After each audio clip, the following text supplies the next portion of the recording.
long way. So when I was 6 years old, I started guitar lessons. Kind of walked away for a little bit to do the sports route, and then came back probably my senior year of high school. I got pretty serious with music. Prior to, I always use the date March 15th, it's in my head. It may not be exact date when it closed down. Prior to March 15th, what were you doing with the music business? How were you moving along? What was your process? So March 15th, we had just gotten back from Europe. We were singing shows in underground bars, street performing, making so many awesome new connections and friends and fans. So I had built up the whole year prior to that with the music release, promoting it, marketing it, advertising it, all the business side stuff, to get my band and myself to that next level of the touring, especially internationally. So prior to March 15th, we were having a great time. Okay, now March 15th comes and the country's locked down. How did it affect you in your business, in your music and the business? So I always try to stay positive. We had our spring and summer tours canceled, both in the US and UK/Europe. So unfortunately, we lost out on a lot of amazing memories, a lot of income, and just growth in general. Every time you get on stage, you get better, and that's kind of what I look forward to.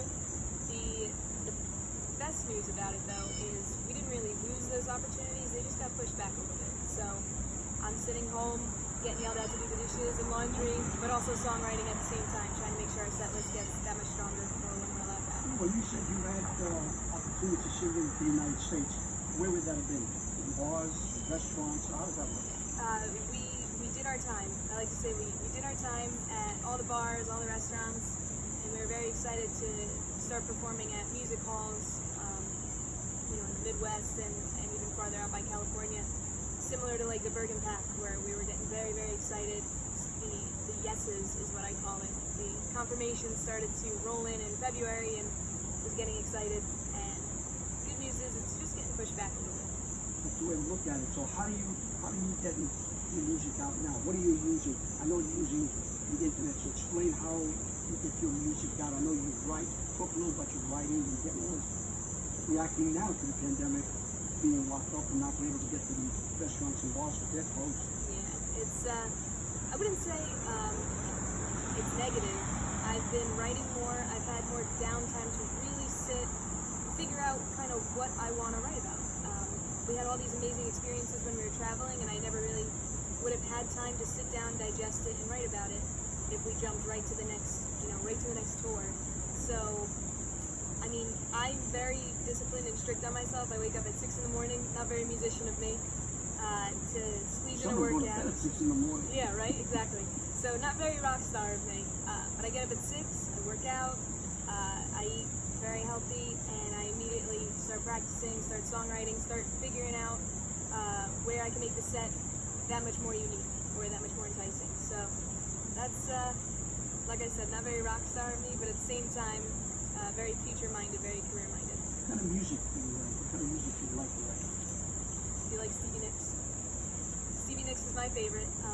And what I love to do is I love to create that storytelling feature, but then also modify it to a more modern sound, more modern pop sound. There's a lot of fun stuff you can do with a synth. My mom has a huge influence on my music taste just because she's a huge Janet Jackson, Whitney Houston fan, so I've always got that 80s, 90s pop mentality.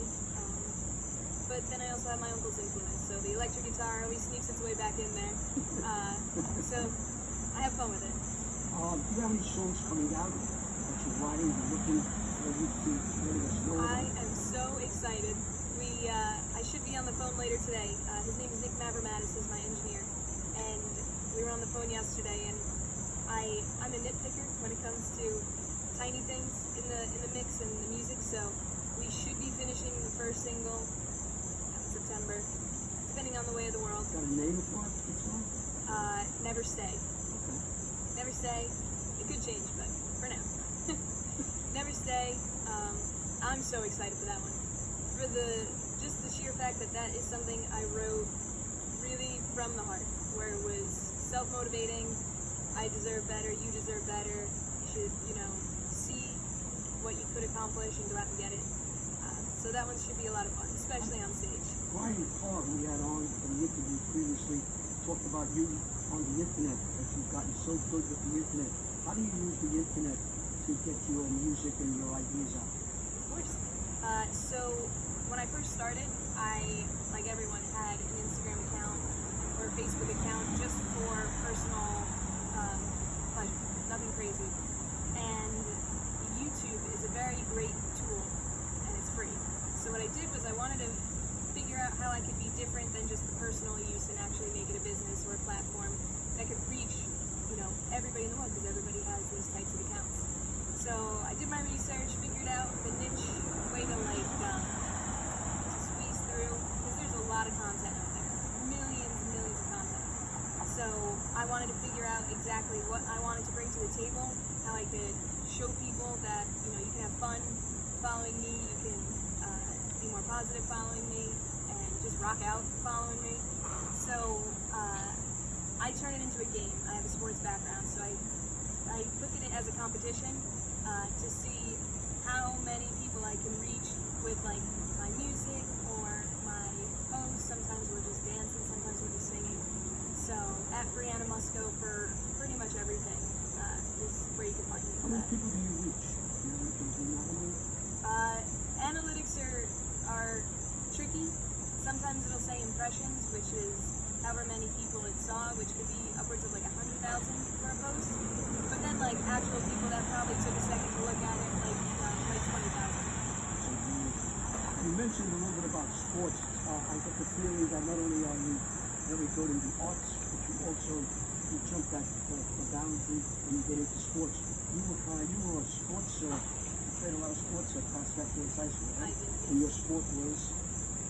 My main sport was soccer, but I played soccer, basketball, and softball. So how did you do? Which one you like the most? Depends what season we were in.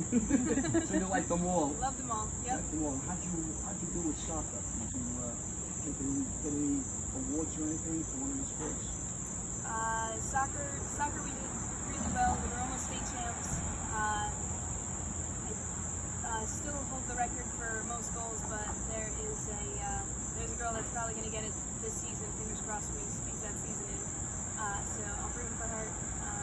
So right now you hold the record for the most soccer goals in a season, or for 4 years? Both. Correctly.